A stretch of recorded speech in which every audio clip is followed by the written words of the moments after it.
यूनुस खान हमारे साथ हैं, थोड़ा सा आपको एक्सप्लेन कर दें। रीज़न ये था कि जी हमारी ट्रैवलिंग सुबह बहुत अर्ली मॉर्निंग है इंग्लैंड से, अराउंड हमारी 6 बजे के करीब इंडियन टाइम पे।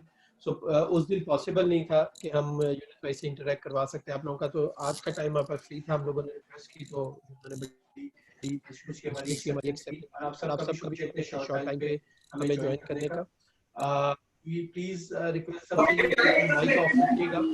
सेकेंडली चैट बॉक्स में अपनी रिक्वेस्ट क्वेश्चंस की प्लीज दे दीजिएगा ताकि वहां से मैं क्वेश्चंस आप लोगों से कर सकूं।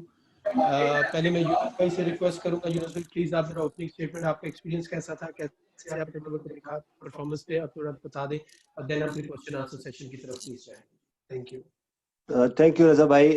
ये मेरा ओपन स्टेटमेंट है जी। जैसे मेरा सबसे पहले अपना एक्सपीरियंस शेयर करूंगा कि ऑलमोस्ट 2 महीने हो गए हमें आए हुए और इट वाज नॉट इजी के जो आप ऑलमोस्ट ये कहेंगे डे एंड नाइट हमने यहाँ पे क्रिकेट के लिए सोचा, क्रिकेट के लिए प्रैक्टिसेस की और को और कुछ था भी नहीं यहाँ करने को। तो एटलीस्ट ये था मेरे लिए अच्छा हुआ कि मैंने बहुत कुछ लर्न किया प्लेयर्स के साथ, खासतौर पर बैट्समैन के साथ बहुत सारा काम किया। ना चाहते हुए बाज़ में स्पिनर्स के साथ भी, फास्ट बॉलर के साथ भी मैंने काम किया।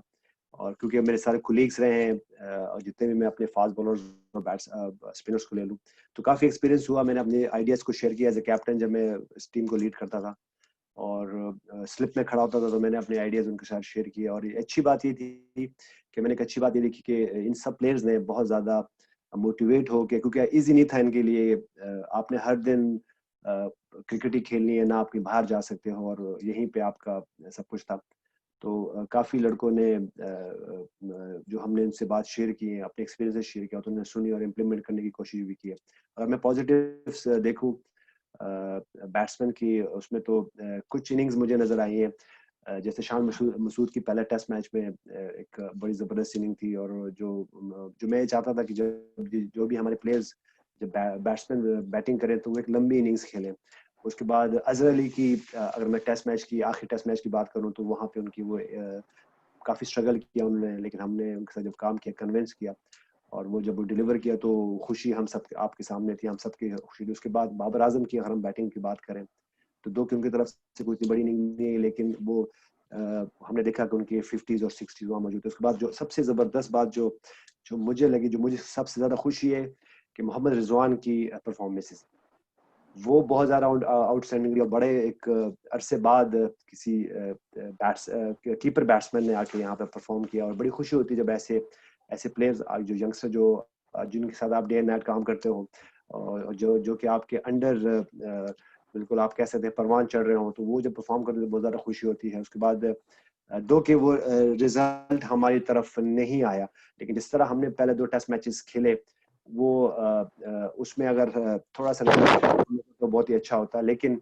वहाँ वो रिजल्ट हमारे सामने नहीं आ सका। उसके बाद जब T20 शुरू हुआ तो उसमें भी अगर मैं कल के T20 की बात करूँ तो बड़ा अच्छा हमने खेला। जो अगर हम पहले सेशन की बात करें 2 के मुझे लगा कि वहाँ अगर हम 10 से 15 रन शॉर्ट थे हम, अगर वो कर सकते या इससे अच्छा टोटल अगर हम करते तो शायद और प्रेशर टीम इंग्लैंड पे जाता और हमारी तरफ ये मैच आ सकता था। लेकिन अगर मैं पॉजिटिव देखूं तो 2 के रिजल्ट हमारी तरफ पॉजिटिव नहीं आया अभी तक, लेकिन एटलीस्ट जो हमने मेहनत की तो उसमें हमें पॉजिटिव काफी नजर आ रहा है। जी प्लीज अब आप अपने क्वेश्चंस कर सकते हैं। जी प्लीज मैं रिक्वेस्ट करूंगा सबसे पहले शाहिद हाशमी, मोहित शाह, ऋषि शकूर एंड उमर कॉल्सन प्लीज।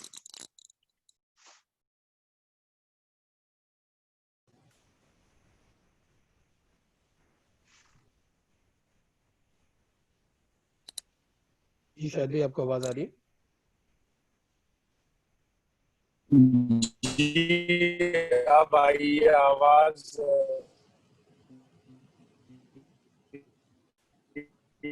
शायद भाई आपकी आवाज नहीं आ रही, प्लीज आप दोबारा कनेक्ट कर लें।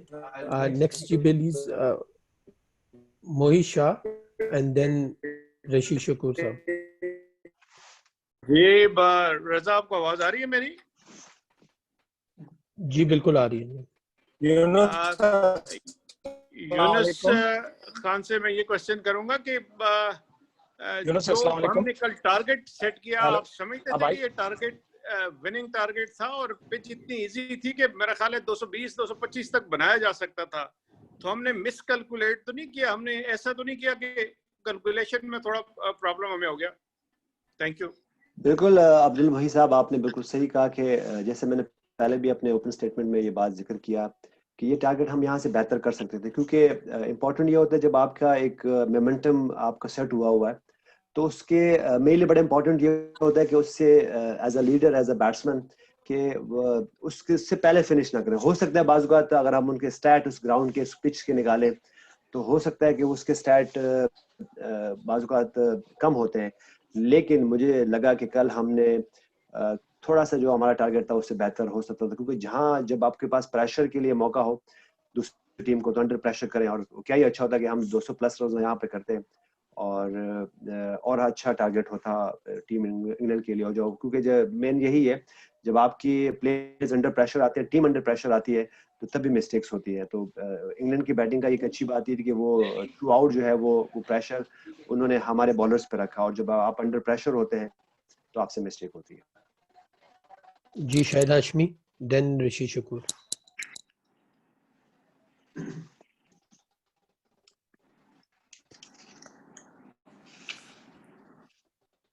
आई थिंक शायद भाई के कोई माइक का इशू है। जी ऋषि शकूर साहब। अस्सलाम वालेकुम यूनुस। वालेकुम अस्सलाम। यूनुस, जब आप कहते हैं कि काफ़ी पॉजिटिव्स हैं इस सीरीज में और सब चीज़ें हैं, अगर हम इंडिविजुअल आपने गिनवाई 2-3 जो इनिंग्स हैं, मतलब शान मसूद की है, तो पाकिस्तान की जो मिडल ऑर्डर की जब हम आवाज आ रही है, मेरा ये सवाल था कि जब हम मिडल ऑर्डर की बात करते हैं तो क्या आपको इशू आवाज आ नजर रही आता है? है कि 75-76 टेस्ट मैचेस खेल चुके हैं असद शफीक, और अभी तक ऐसा लगता है कि वो मतलब किसी दबाव, प्रेशर या एक अनजाने से खौफ में अपने सर्वाइवल को आवाज मतलब आ रही देखते है हुए खेल यूनुस? रहे हैं। तो क्या रीजन देखते हैं असद शफीक की परफॉर्मेंस में मसला है क्या आपके ख्याल में? देख रशीद भाई, अगर मैं आप 70-80 की मैचेस की बात करें तो मैं यही यूनुस खान थे जो कि 100 टेस्ट मैचेस प्लस खेले हुए थे, और वो लास्ट सीरीज जो मैं खेला यहाँ मैं अंडर प्रेशर था, मुझसे परफॉर्म नहीं हो रहा था, और सडनली वो एक इनिंग आई ओवल में और सब कुछ चेंज हो गया। तो मेरे ख्याल से असद शफीक के पास वो इनिंग आई थी बीच में। अगर हम टेस्ट मैच, पहला टेस्ट मैच की सेकंड इनिंग की बात करें तो बहुत अच्छा खेले थे, और सडनली वो रन आउट हो गए। तो बाजुकात होता है इसी तरह के जब आप अंडर प्रेशर होते हैं और आपकी फॉर्म नहीं होती, तो वो एक इनिंग होती है जो कि आप आके खेलते हैं और आपकी फॉर्म लग जाती है। इसी तरह जैसे अजहर अली की थ्रू आउट सीरीज में फॉर्म नहीं थी, दो के अगर हम देखें तो एक टेस्ट मैच में अगर वो मैच पूरा होता तो क्या ही अच्छा होता कि बैट्समैन की और बैटिंग आती है वहां पे। और सडनली अब अजहर अली की अगर हम बात करें तो वो आज हमें लग रहे हैं कि वो he is a inform player.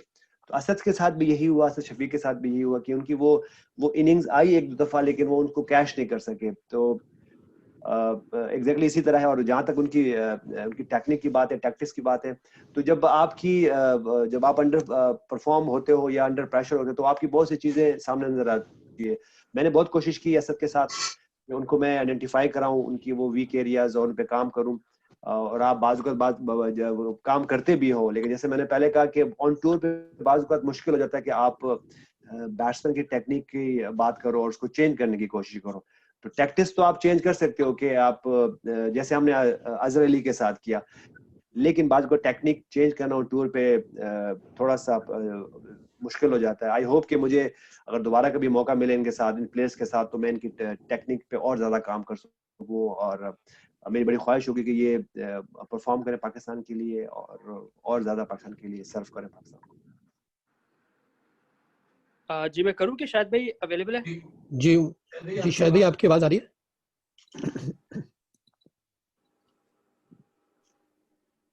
चलो आई थिंक नहीं आ रही तो मैं कर लेता हूं सवाल। यूनुस भाई, जाहिर अभी आपने खुद बात करते बोला कि ऑन टूर जाहिर आपका पहला स्टेंट था, पहली अपॉर्चुनिटी मिली आपको, और अगले 1-2 दिन में खत्म भी हो जाएगी अपॉर्चुनिटी ये। तो आप को खुद एंजॉय किया आपने इस चीज को, आपने अपने आप को एवेल्युएट किया कि क्या आप ये रोल प्ले कर सकते हैं फ्यूचर में भी अपने पाकिस्तान के साथ? बिल्कुल उमर, जैसे मैंने आपसे पहले कहा कि मैंने बहुत कुछ लर्न किया, और मैंने एक चीज़ बहुत ज़्यादा ऑब्जर्व की इस टूर पे, क्योंकि हमारे पास अगर हम देखें तो टेस्ट स्क्वाड भी था, उसके बाद T20 स्क्वाड भी था हमारे पास, और प्लेयर अगर हम ऑल टुगेदर मैं काउंट करूँ तो 20+ हमारे पास प्लेयर्स थे। तो उसके लिए मैंने एक चीज़ तो मैंने सीखी है कि आपको और ज़्यादा फिट होना चाहिए। मैंने मैंने कोशिश की कि मैं अपनी फिटनेस और ज्यादा इंप्रूव करूं, क्योंकि बगैर फिटनेस के सिर्फ जो कहते हैं ना, बात को आप मेंटोरिंग करके कोचिंग करें तो बहुत मुश्किल होता है। तो मैंने ये लर्न किया है कि आपको अपने अगर आपको इतने प्लेयर्स के साथ काम करना है तो अपनी फिटनेस भी बहुत ज्यादा इंप्रूव करनी है, और डेली बेसिस पे अपने आप को अपग्रेड और अपडेट भी करना है। क्योंकि अगर आपको प्लेयर को कन्विंस करना है तो आपके पास वो आई होनी चाहिए, वो स्किल्स होने चाहिए कि जब आप उनको कन्विंस कर सकें। और आप जब भी उनकी कोई वीक एरिया आइडेंटिफाई करते हैं तो आपके लिए बड़ा इंपॉर्टेंट है कि पहले वो आपको नजर आए। जब वो आपको नजर आएंगे तब ही उस पर आप काम कर सकते हो। तो ये कुछ चीजें मैंने लर्न की। दो कि मैं कोचिंग में नया नहीं हूँ, क्योंकि मैं अगर अपनी थोड़ा सा पास देखूँ तो 3-4 साल मैंने पेशावर ज़ल्मी के साथ, क्योंकि मैं उनका मेंटोर होता था, लेकिन मैं वहां पे उनको जाके बैट्समैन के साथ भी काम करता था, उसके बाद मैं बॉलर के साथ भी काम करता हूँ, इवन फील्डिंग्स के शोबे में भी काम करता हूँ। आपने यहाँ भी देखा होगा कि मैं बहुत ज्यादा फील्डिंग में भी अपने प्लेयर्स को सर्व कर रहा था, उनकी हेल्प कर रहा था। तो मैंने सीखा कि मॉडर्न डे की जो कोचिंग है उसमें 1-to-1 सेशन बहुत इंपॉर्टेंट है, और 1-to-1 सेशन आप तभी कर सकते हैं कि आप मेंटली तौर पे और फिजिकली तौर पे आप फिट हो। तो मैंने ये चीज सीखी इस टूर पे कि आपको अगर ऐसी कंडीशन हो तो आपको अपनी प्रिपरेशन भी बहुत इंपॉर्टेंट है एज अ कोच। तो आप कैरी ऑन करना चाहेंगे फिर आगे? देखिए, अभी तो मेरा ये 2 दिन रह गए, ये खत्म होंगे, उसके बाद अगर मेरे पास ऐसी अपॉर्चुनिटी आई, मेरे सामने आई, तो मैं जरूर उसको कैरी ऑन करना चाहूंगा। क्योंकि जैसे हम सब ने कहा और हम सब चाहते हैं कि क्या कि अगर हमारी वजह से पाकिस्तान की बेटरमेंट हो, और आपने जो चीज सारी उम्र भर की हो, क्योंकि इसके अलावा तो हम और कुछ कर नहीं सकते। जैसे मैंने बार बार कहा कि इसके अलावा मैं कुछ और नहीं कर सकता हूँ, तो मुझे अगर अपॉर्चुनिटी मिलेगी और जिसपे मैं काम कर सकूँ तो मैं इंशाल्लाह जरूर करना चाहूंगा। Thank you. जी शायद अश्मी सर।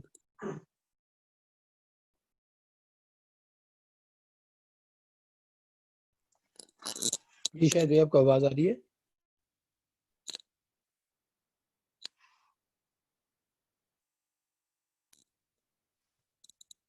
ओके जी, next please Yusuf Anjum, Faizan Lakhani and Saeed Sajid please. Younis भाई, कैसे देखते हैं कि जो एक तवक्कुआत थी T20 में, जिस तरह 196 हमने किया, तो समझते हैं कि जो हमारे यंगस्टर आ रहे हैं मज़ीद इनको मौका मिलना अगर मिलेगा तो ये मज़ीद टेस्ट मैचेस में भी अच्छा परफॉर्म करने के काबिल होंगे? और क्या आप ये भी समझते हैं कि हमारे जो जिस तरह की दूसरी टीमों में है कि वो सारे टेस्ट मैचेस को ज़्यादा बॉलर्स तरजीह देते हैं, जबकि हमारे यहाँ लोगों ने ये समझ लिया कि सिर्फ लीग क्रिकेट ही पाकिस्तान का नाम है? तो जो वहाबिया जिस तरह उन्होंने पुट किया, मोहम्मद आमर ने टेस्ट क्रिकेट को पुट किया, आप समझते हैं कि शाहीन अफरीदी, नसीम शाह, मोहम्मद अब्बास वगैरह को सिर्फ तीनों फॉर्मेट के लिए अपने आप को तैयार करना पड़ेगा फ्यूचर के लिए? जी यूसुफ भाई, आपने एग्जैक्टली खुद ही मेरा जो आपका आंसर क्वेश्चन था उसका आंसर दे दिया। क्योंकि देखिए, मेरे लिए बड़ा इंपॉर्टेंट है कि आप लॉन्गर फॉर्मेट जरूर खेलें, क्योंकि टेस्ट तभी आप टेस्ट उसको इसलिए कहते हैं कि आपकी स्किल्स का टेस्ट है, आपकी नर्व का टेस्ट है, और आपकी वर्क एथिक्स का टेस्ट है। तो मेरे ख्याल से मेरे लिए बड़ा इंपॉर्टेंट है कि जितने भी दो महीने के टूर पे मैंने जिन जिन बैट्समैन के साथ मैंने काम किया, प्लेयर्स के साथ काम किया, मैंने उनको यही सजेशन दिया कि आप जहां भी क्रिकेट खेलने जाओ, जहां भी खेलो, खासतौर पे जब ऑस्ट्रेलिया जाते हैं, साउथ अफ्रीका खेलने के लिए जाते हैं, इंग्लैंड आते हैं, तो सिर्फ T20 ही की लीग्स ना खेला करें। क्योंकि ये जो क्रिकेट है ये एक लाइफ है, ये लाइफ सीखनी बहुत इंपॉर्टेंट है। हम भी समझते थे कि हम जाएंगे T20 खेलेंगे या वनडे खेलेंगे तो इसमें उसमें बहुत चार्म है, आपको बहुत ज्यादा कम टाइम पे बहुत कुछ मिल जाता है। लेकिन बड़ा इंपॉर्टेंट है कि आप लाइफ सीखें। जब आप टेस्ट मैच देखते हैं तो हर सेशन एक लाइफ है आपकी, कि आपकी डे नाइट की तरह लाइफ आपकी अप एंड डाउन होते हैं। तो मेरे लिए बड़ा इंपॉर्टेंट है कि जितने भी मैं अगर मेरे इख्तियार में हो तो मैं जो प्लेयर्स भी हमारे लीग्स खेलने जाएं तो मैं उनको ये बावर कराऊं, मैं उनको पाबंद करूं कि वो जाके जरूर लॉन्गर वर्जन की क्रिकेट वहां खेलें, क्योंकि जब मैं खुद काउंटी क्रिकेट यहाँ खेलने आया हूँ, और मैं खास तौर पर जब मैं ऑस्ट्रेलिया की फर्स्ट क्लास खेलने गया हूँ 2008-2009 में, तो मेरी टोटली मेंटालिटी चेंज होगी, मेरी वर्क एथिक चेंज होगी, क्योंकि मुख्तलिफ कोचेस के साथ काम करते हो, और जो छोटी लीग्स होती हैं उसमें आपके पास काम करने के लिए कुछ होता नहीं है। आप जाते हो, मैच खेलते हो, ट्रैवल करते हो, मैच खेलते हो, ट्रैवल करते हो, लेकिन जब आप लॉन्गर वर्जन खेलते हैं उसमें बहुत ज्यादा सीखने को। तो मेरी बड़ी ख्वाहिश है कि हम इन प्लेयर्स को, यंग प्लेयर्स को गाइड अच्छा करें और इनको लॉन्गर वर्जन खेलने के लिए पाबंद करें। और जो प्लेयर्स जा रहे हैं खेलने के लिए, अगर मैं अपनी मिसाल लूं तो जिस वक्त 2009 में मैंने जब पाकिस्तान ने और मेरी कैप्टनसी में पाकिस्तान वर्ल्ड T20 जीता, तो मैं वाहिद प्लेयर था जो कि वर्ल्ड T20 से रिटायर हुआ, T20 उसने वहां खेलनी छोड़ी, क्योंकि मुझे लगता था कि मुझे टेस्ट क्रिकेट और ज्यादा खेलने चाहिए और वनडे इंटरनेशनल ज्यादा खेलना चाहिए। तो ये बड़ा इंपॉर्टेंट है कि इन यंगस्टर को आप गाइड करें और इनको पाबंद करें, इनको बावर कराएं, इनको कन्विंस करें कि ये अपने मुल्क के लिए लॉन्गर वर्जन की क्रिकेट जरूर खेलें। जी फैजान। रजा, अस्सलाम वालेकुम यूनुस भाई, पूछना ये था कि आपने बात की कि अजहर को आपने कन्विंस किया और आखिरी इनिंग में माशाल्लाह उसने आके बड़ा स्कोर किया, तो आपको क्या लगता है कि अजहर पहले क्या गलतियां कर रहे थे और बाद क्या इम्प्रूवमेंट आई, थोड़ा सा वो प्रोसेस बताएं, क्योंकि आप भी स्ट्रगल करते 2016 में और आपको फिर दूसरे अजहरुद्दीन कॉल करके आपको थोड़ा सा समझाते कि क्या क्या करना है, तो पहले एक अजहर से सुनना फिर दूसरे अजहर को समझाना, ये थोड़ा सा अपना ये एक्सपीरियंस शेयर करें। जी बिल्कुल फैजान, आपने बहुत जबरदस्त इसको मर्ज किया। मेरे साथ भी एक देख ली यही हुआ, मुझे कॉल आई तो उन्होंने मुझे थोड़ा सा एक गाइड करने की कोशिश की और मैं गाइड हो गया। मैंने जैसे पहले कहा कि कन्विंस करना बहुत इंपॉर्टेंट है, प्लेयर को कन्विंस करना बहुत इंपॉर्टेंट है, क्योंकि जैसे मैंने पहले खुद ही मैंने कहा कि ऑन टूर उनकी टेक्निक आप चेंज नहीं कर सकते। मैंने कुछ भी खास नहीं किया, मैंने सिंपल ये किया कि मैंने उनके टॉप हैंड पे काम किया, और जब वो टॉप हैंड पे जो राइट हैंड का बैट्समैन का जो लेफ्ट हैंड होता है उसको टॉप हैंड कहते हैं, मैंने उस पर थोड़ा सा काम किया। अब मुझे लगा, मैंने उनकी वीडियो बहुत क्लोजली वॉच की, उनकी पास की वीडियोस देखी, क्योंकि यहाँ पे हमारे पास अच्छा टाइम था कि हमारे पास कुछ करने को था ही नहीं, तो मैं बिजी रहा इन चीजों में। मैं वीडियोस मैंने उनकी पास की देखी, फिर रिसेंट पास की देखी, और फिर करंट बिल्कुल देखी जो मैचेस खेले, तो मैंने उनको टॉप हैंड पे काम किया कि उनकी गेम में सिर्फ टॉप हैंड मिला है। तो टॉप हैंड के आने से उनका वही बैट जो जब उनको मिडल एंड लेग पे बॉल पिच होता था, तो वो क्योंकि बाजू का नर्वस होते थे कि मेरी पैड्स पे बॉल ना लगे, तो उनका जो नीचे वाला हाथ है, जो बॉटम हैंड जिसको हम कहते हैं, जो कि डोमिनेट करता है बाजू का लेग साइड के साइड्स की शॉट्स पे, तो वो उनका डोमिनेट करा। तो मैंने बड़ा सिंपल किया, मैंने उनके टॉप हैंड पे काम किया, और टॉप हैंड आने से उनकी गेम में आने की, उनकी बैटिंग में आने की वजह से वो बैट उनका सीधा लगना, कोई चेंज नहीं हुआ। अगर आप देखेंगे तो उनकी कोई टेक्निक चेंज नहीं हुई, उनकी कोई बैटिंग में पोजीशन चेंज नहीं हुई, उनका कोई हेड चेंज नहीं हुआ, लेकिन एटलीस्ट जब टॉप हैंड आया तो उनका वही बैट जो बंद होता था, जो कि हम अपने उसमें बाजुकात कहते हैं कि बैट बंद हो जाता है, तो वो टॉप हैंड के आने से वो बैट उनका सीधा जाने लगा, और वही बॉल जो कि उनके पैड पे लगती थी उनके बैट पे लगने लगी, और सडनली वो उनकी परफॉर्मेंस देखिए। मैं ये नहीं कह रहा हूँ मेरी वजह से हुआ, मैंने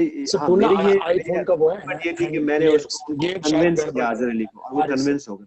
तो ये बड़ा इंपॉर्टेंट है कि आपका प्लेयर आप पे ट्रस्ट करे और आप उसको कन्विंस अच्छा कर सकें। जी शायद आपको आवाज आ रही है, तो प्लीज आप क्वेश्चन कर लीजिएगा।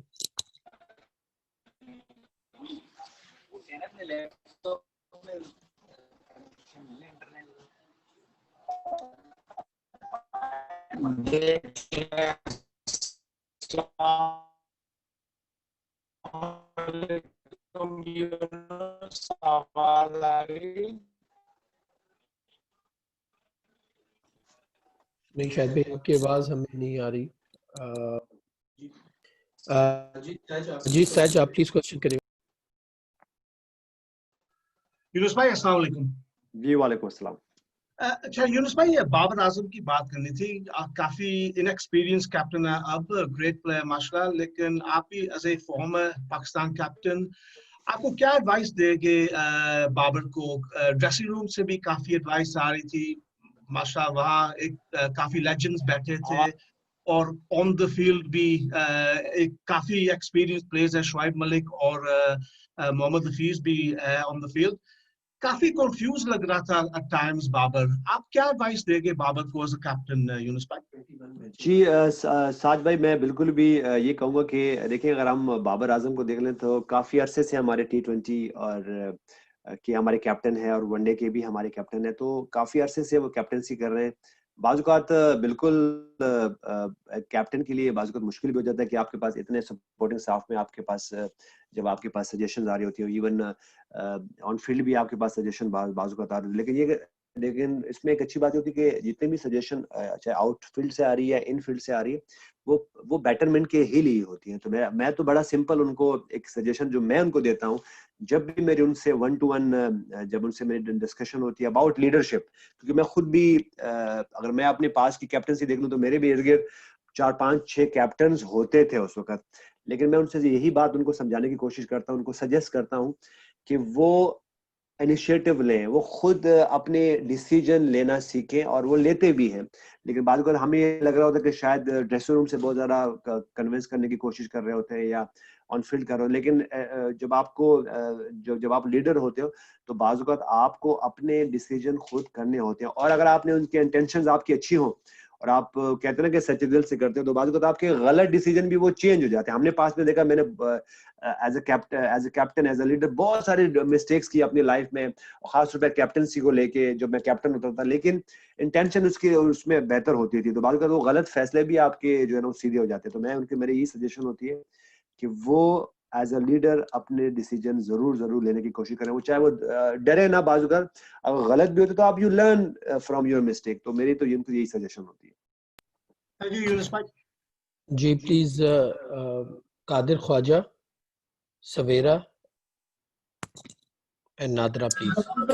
जी अस्सलाम वालेकुम यूनुस भाई। जी वालेकुम अस्सलाम। यूनुस भाई, प्रोफेसर तो मोहम्मद हफीज को कहा जाता है, लेकिन अक्सर देखा जाता है कि आपको डग आउट में जो है वो डायरी पकड़े लिख रहे होते हैं कुछ। तो डायरी ये लाया हूँ। क्या इस इस डायरी में आप क्या लिखते हैं? और दूसरी बात, जो कल आपने हैट्स ऑफ का इशारा किया, वो काफी फेमस हुआ है आजकल सोशल मीडिया पे, तो वो किस? नहीं, वो बिल्कुल भी मेरी डायरी को लेके बहुत ज्यादा चर्चे हुए हैं, और मैं इसमें बिल्कुल कार्टून नहीं बनाता हूँ, मैं इसमें बिल्कुल स्कोरिंग नहीं करता हूँ।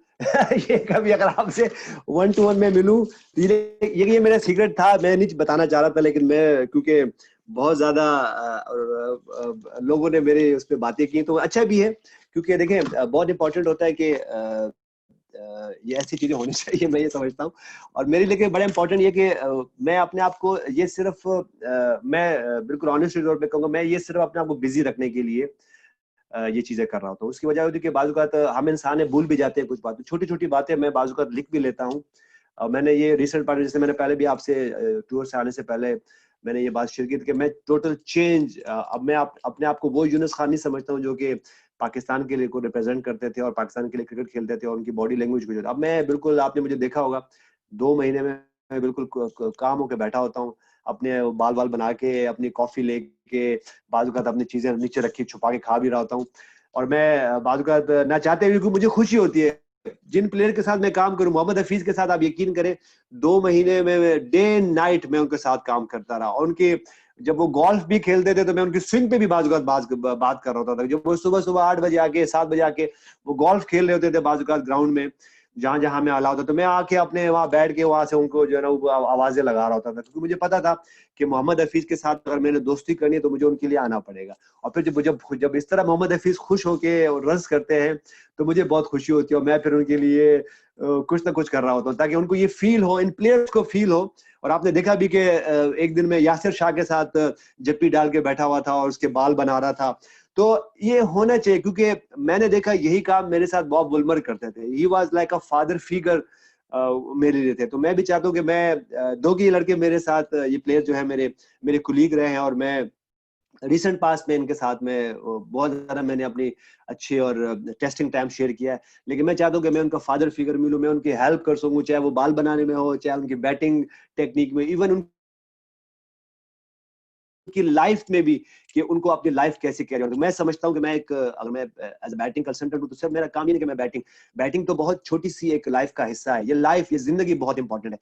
ये जो इंसान, अगर हमने देखे, अपने पैगंबरों को देखा, हमारे ग्रेट लोगों को देखा, कि जिनकी लाइफ है ऑर्गेनाइज है, जो कि स्ट्रॉन्ग कैरेक्टर्स इसी तरह बनते हैं, उनकी प्रोफेशनल भी उनको फायदा होता है। तो मेरे लिए बड़ा इंपॉर्टेंट है कि मैं इनको ये फीड कर सकूं और मैं उनके लिए खुशी का इजहार भी कर सकूं, क्योंकि बाज़ अगर हम ये देख रहे होते हैं कि जब प्लेयर नहीं करते तो हम बहुत ज्यादा टेंस में होते हैं और बहुत प्लेयरों पे बात हार्ड टाइम भी दर्द। जब वो प्लेयर करते तो हमें खुशी क्यों नहीं होनी चाहिए?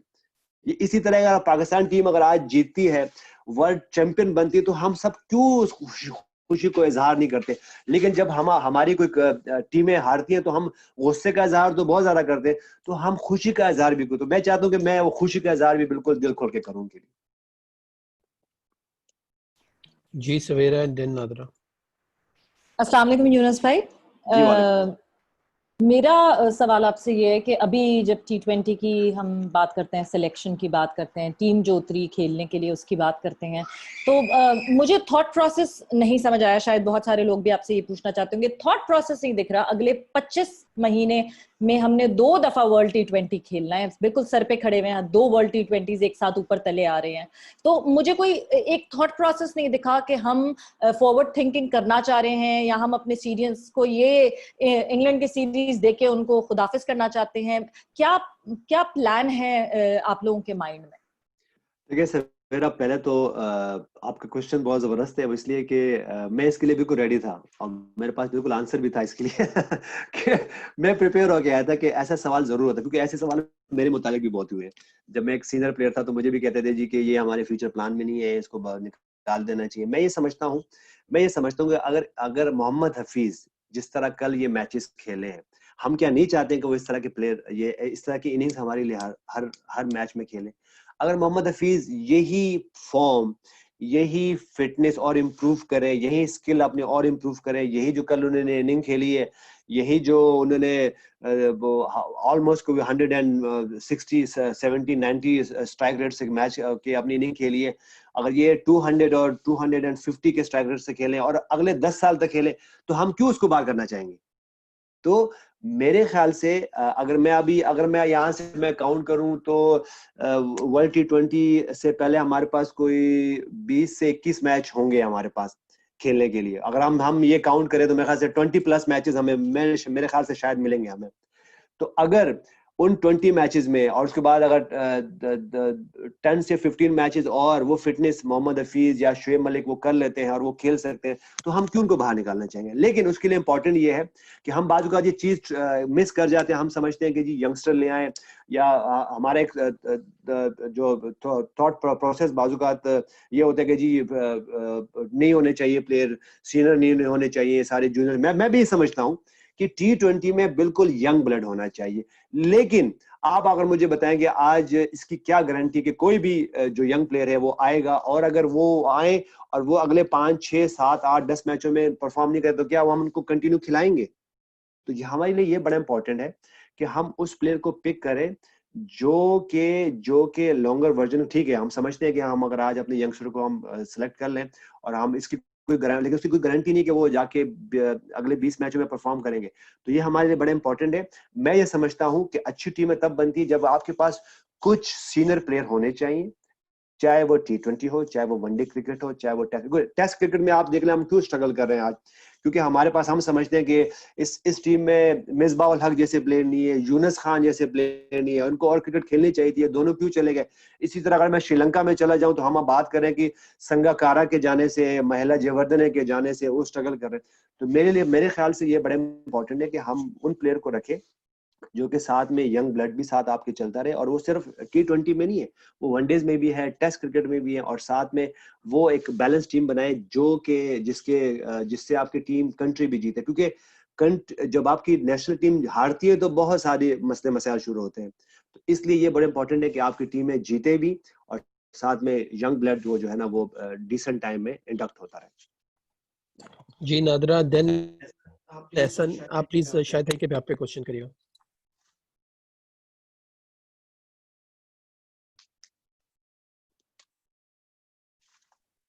जी नादरा, आवाज आ रही है आपको?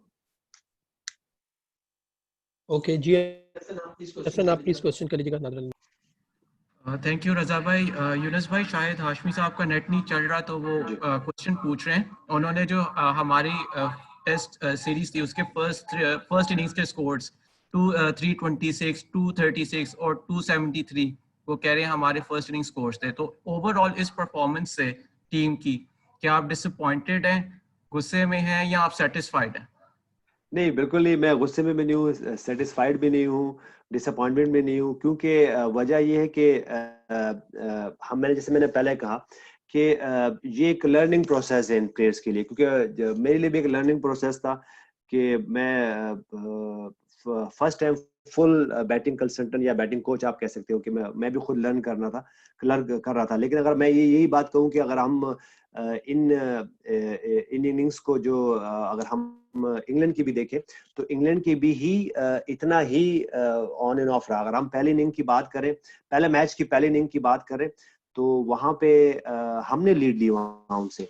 उसके बाद अगर सेकंड मैच की बात करें कि 2 के वहां पे 200+ रन बने, लेकिन अगर वो मैच वहां होता जिस तरह का बॉल हो रहा था तो इंग्लैंड की टीम भी जिस तरह के 4 आउट 100 पे 4 आउट थे और जिस तरह बॉल सीम एंड स्विंग हो रहा था तो हो सकता था कि वो भी अराउंड 200 ही करते। अगर हम फिर आखिरी मैच की बात करें तो वो एक ऐसा मैच था जिसमें जैक क्रॉली की जो फैंटास्टिक इनिंग हमारे सामने आई और उसमें उन्होंने हमारे खिलाफ एक बड़ा पहाड़ खड़ा कर दिया। तो मैं ये कह सकता हूं कि मैं बिल्कुल डिसअपॉइंटेड नहीं हूं। मैं ये समझता हूं कि इन प्लेयर्स को और टाइम दिया जाए, इन पे और काम किया जाए। और सबसे मेन बात जो है जो हम बात कर रहे हैं, असद शफीक जैसे प्लेयर्स को, अजहर अली जैसे प्लेयर्स को, बाबर आजम जैसे प्लेयर को हमने बिल्कुल ही वो कहते हैं कट ऑफ नहीं करना। क्योंकि अगर मैं अजहर अली की बात करूं, उसके बाद में खासतौर पे असद शफीक की बात करूं तो देखिए 70+ मैचेस वो खेले हुए, टेस्ट मैचेस पाकिस्तान के लिए खेले हुए। और अगर हम उनको अभी हम ये कहते हैं जी कि उन्होंने 1-2 साल से परफॉर्म नहीं किया, मेरे ख्याल से अगर हम ये सोचें कि हम फिर एक प्लेयर लाएंगे, ठीक है, मैं ये बिल्कुल कहता हूँ कि यंग प्लेयर आपके यंग ब्लड आपके पास इंडक्ट होना चाहिए राइट टाइम पे। लेकिन अगर हम उन पर थोड़ा सा काम कर सके और वो दोबारा खड़े हो जाए तो उनके पास ऑलरेडी इतने अरसे का एक्सपीरियंस है। और असद शफीक का मेरे ख्याल से डेब्यू भी 2008-2009 का डेब्यू है मेरे ख्याल से उनका, उन्हीं दोनों को। तो उनको ऑलमोस्ट 10 से 11 साल हो चुके हैं। तो मेरे ख्याल से उनका पाथवे थोड़ा बेहतर करना पड़ेगा। अगर वो हो जाए तो और वो परफॉर्म करते तो हम सबको खुशी होगी उन पे। जी प्लीज नेक्स्ट है अशरफ चौधरी, गफार, अकबर एंड हाफिज शबाज। जी यूनुस भाई, माशाल्लाह आपका तजर्बा तो अच्छा रहा है। अब ये आप बता दें कि आप फुल टाइम पर पाकिस्तान टीम की बैटिंग कोच करने के लिए तैयार हैं, और दूसरा ये कि जो आखिरी T20 मैच है, क्या उसको विनिंग नोट के साथ आप इस सीरीज को खत्म करना चाहते हैं? बिल्कुल जी, आपके वो कहते हैं ना वो घी शक्कर वाली बात आपके मुंह में कि हम इसको विनिंग नोट पे फिनिश करें तो क्या ही बात है। और हमेशा यही होता है कि वो बाजुकात हमने ये कॉल सुनी और हर जगह ये सेइंग होती है कि स्टार्ट करने में इतना इम्पोर्टेंट नहीं होता जितना फिनिश करना इम्पोर्टेंट होता। तो क्या ही बात है, कल हम जिस तरह इंग्लैंड से हम हारे, इसी तरह अगर हम हमारे प्लेयर्स आके परफॉर्म कर दें तो क्या ही बात होगी। और जहां तक मेरी बात है तो मुझे जब भी मौका मिलेगा, अपॉर्चुनिटी मिलेगी तो इंशाल्लाह, जैसे मैं बार बार कहता हूँ, मैं आपको यही नजर आऊंगा और इन्हीं रोल्स में इंशाल्लाह जरूर नजर आऊंगा दोबारा। जी गफार। अस्सलाम वालेकुम यूनुस भाई। जी वालेकुम अस्सलाम। यूनुस भाई, आप ज़ल्मी एक्सपीरियंस की बात करते हैं, मुझे एक छोटा सा वो चीज याद है, उस पर बात करिए। जिन प्लेयर से सीखना होता है, मुझे याद है डेविड मलान उस पर इंग्लैंड टीम में नहीं खेलते थे, वो आपसे स्वीप मारना सीख रहे थे। जब उन्होंने सेंचुरी बनाई तो मुझे याद है कि वो आपसे सीख के गए थे। और सवाल मेरा आपसे ये है यूनुस भाई कि बहुत मुश्किल हो गई क्रिकेट, 3 फॉर्मेट है, टेस्ट बहुत एक अलग फॉर्मेट है, T20 में अब लोग ये कह रहे हैं और हमने एनालाइज ये किया है कि जो पावर हिटर्स है यूनुस भाई, वो एक पाकिस्तान का प्रॉब्लम है। क्योंकि अभी नहीं, कुछ अरसे से है कि हमारे पास वो ऐसे प्लेयर नहीं है जो बहुत तेज रन करें। पोलार्ड है, सैमी जैसे खेलते हैं, जैसे कि मॉर्गन ने आउटस्टैंडिंग बैटिंग की। तो आपको लगता है कि पावर हिटर पर हमें काम करना पड़ेगा? दूसरा, बहुत सारे सवाल हो रहे हैं कि हैदर अली और खुशदिल शाह को अब तक मौका नहीं मिला, तो उस पर काइंडली अगर आप कह सकें। Thank you. बिल्कुल गफार, आपने बिल्कुल सही आपने एक क्वेश्चन भी किया और रिमाइंडर भी दिया, क्योंकि ये प्लेयर जितने भी प्लेयर हैं, इवन जॉय रूट हो गए, डेविड मिलान हो गए, उसके बाद बटलर हो गए, ये प्लेयर कहीं ना कहीं इवन जॉनी बेरिस्टो हो गए, क्योंकि ये कहीं ना कहीं काउंटीज में और कहीं ना कहीं जिस तरह मैं जहां मैंने ट्रैवल किया तो ये मेरे साथ रहे हैं। और मैंने हमेशा कोशिश की कि मैं चाहे पाकिस्तान की टीम के लिए खेलूं, पाकिस्तान की मैं डोमेस्टिक खेलूं, या इवन मैं ऑस्ट्रेलिया गया हूं या काउंटी गया, तो वहां पे मैंने हमेशा कोशिश की कि मैं इनको सर्व कर सकूं लाइक यंगस्टर। तो बाल को ये जब मेरे पास आ जाते हैं, खड़े हो जाते हैं सामने, तो मुझसे पूछते हैं जी आप यूनुस भाई ये स्वीप शॉट कैसे खेलनी है, कट शॉट्स खेल, तो मैं ना चाहते भी मैं बाजू उनसे बात कर रहा होता हूँ, क्योंकि वो ओपोनेंट टीम होती है तो हम चाहते हैं कि परफॉर्म ना करें, लेकिन एज ए यंगस्टर आपको भी इनको ये चीजें फिट करनी होती है, और आपसे कोई जॉय रूट आपके पास आ जाए तो इंग्लैंड कैप्टन, तो आप उसको क्या, और वो कह दी कि मैंने कट शॉट पे मैं क्या करूं, तो आप नहीं अपने आप को होल्ड नहीं कर सकते। तो बाज़ औक़ात ये चीजें आपको करनी पड़ती हैं। मेरे ख्याल से जहां तक पावर हिटिंग की बात है, तो अगर हम हैदर अली की बात करें, जैसे मैंने खुद आपने 2-3 दिन पहले देखा होगा, और हैदर अली ने खुद भी ये मेंशन किया, मैंने बहुत सारा काम किया उनकी बेस पे बहुत ज्यादा काम किया, क्योंकि उनको अगर हम उनकी PSL की परफॉर्मेंस देखें तो, और इवन फर्स्ट क्लास की परफॉर्म देखें तो उनके पास वो शॉट्स मौजूद है जो कि एक पावर हिटिंग कर सकते हैं, और उनके साथ मैंने बहुत ज्यादा कोशिश की। उनकी ड्राइव तो जबरदस्त थी, मैंने कोशिश की कि उनके कट और पुल शॉट्स पे भी मैं उनको गेम में लाऊं, और खासतौर पे जब, क्योंकि बाज़-औक़ात एज अ यंगस्टर हम समझते हैं कि सिर्फ हार्ड हिटिंग ही क्रिकेट है, नहीं, ऐसा कुछ भी नहीं है। अगर किसी यंग बैट्समैन ने टॉप का क्रिकेटर बनना है, टॉप का बैट्समैन बनना है, तो उसको चारों तरफ अपने शॉट्स बनाने पड़ते, जैसे हमें दिखाया, एन मॉर्गन ने दिखाया, उन्होंने जिस तरह के लास्ट कल की इनिंग है उन्होंने सिर्फ लेग स्टैम्प पे ही शॉट्स नहीं खेले, उन्होंने फ्रंट ऑफ जो है ना स्क्वायर पे भी उन्होंने बहुत सारे शॉट्स खेले। इसी तरह खुशदिल शाह है, वो भी बहुत जबरदस्त प्लेयर है, उनके साथ भी यही काम किया कि मैंने उनके साथ काम किया कि उनकी गेम में भी मैं ऑफ स्टम्प, खास तौर पे लॉन्ग ऑफ और एक्स्ट्रा कवर और गली और पॉइंट का एरिया भी उनके गेम में लाऊं। तो ये वो काम है जो हम कर सकते हैं, और इंशाल्लाह जैसे जैसे इनको मौका मिलेगा तो ये आपको उस रोल में नजर आएंगे कि पावर हिटिंग जो पाकिस्तान के जो रिसेंट पास में लैग करती है, ये आएंगे और इंशाल्लाह पाकिस्तान को सर्व करेंगे जब भी इनको मौका मिलेगा। जी अस्सलाम वालेकुम यूनुस भाई। अच्छा यूनुस भाई, ये बताएं कि टेस्ट सीरीज हम हार गए, T20 सीरीज हम जीत नहीं सकते, तो कोई पैनिक बटन तो कैंप में नहीं दबा, और कल के लिए थर्ड T20 के लिए क्या कोई प्लान, कोई डिफरेंट स्ट्रेटेजी कोई बनाई है, किस तरह जाएंगे, जरा ये बताइएगा प्लीज। नहीं, बिल्कुल, बाज़-औक़ात हम कह सकते हैं कि बाज़-औक़ात ऐसे जब आप क्योंकि आसान नहीं था, जैसे मैंने पहले कहा कि इन प्लेयर की बड़ी एफर्ट है कि डे एंड नाइट क्रिकेट खेलना और ग्राउंड में ही रहना। दो के वो ठीक है जी, वो ग्राउंड में होटल्स होते हैं, फैसिलिटीज भी बहुत जबरदस्त थी, जिम मौजूद थे, खाने की कोई इतने जो मील्स की इतनी प्रॉब्लम नहीं थी, और आपके पास हर फैसिलिटी मौजूद। लेकिन बाज़-औक़ात अब मैं ये कह सकता हूँ कि इन प्लेयर को जो है मैं सलाम करता हूँ कि ऑलमोस्ट 2 महीने से ज्यादा हो गए, और ये कोई ऐसी न्यूज नहीं आई कि पता नहीं प्लेयर क्या डिप्रेशन में चले गए। बहुत मुश्किल था इन लोगों के लिए, मेरे ख्याल से इनकी और इनकी फैमिलीज के लिए। मैं कह सकता हूँ कि मैं बात करता हूँ कि मैं हैट्स ऑफ टू देम कि इन्होंने आए और इतने अरसे से जो है ना, वो 2 की 3-4 महीने अगर हम पीछे देखें तो कोई घरों से निकले भी नहीं, और यहाँ के ट्रेनिंग की और रोज वो चीजें की, तो मेरे ख्याल से बड़ी ज्यादा एफर्ट है इन सब प्लेयर्स की।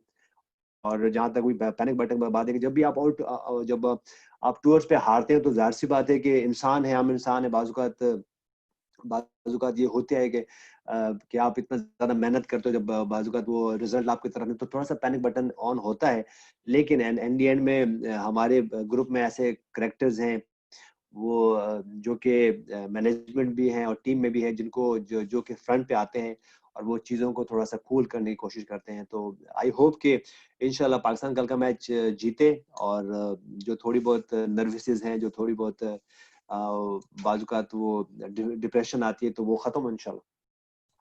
ओके जी, थैंक यू वेरी मच आप सबके ज्वाइन करने का। हमारा एक सेशन है इसके बाद, तो प्लीज कल फिर आपसे शाम को प्री मैच के बाद मुलाकात होगी सबसे। Thank you.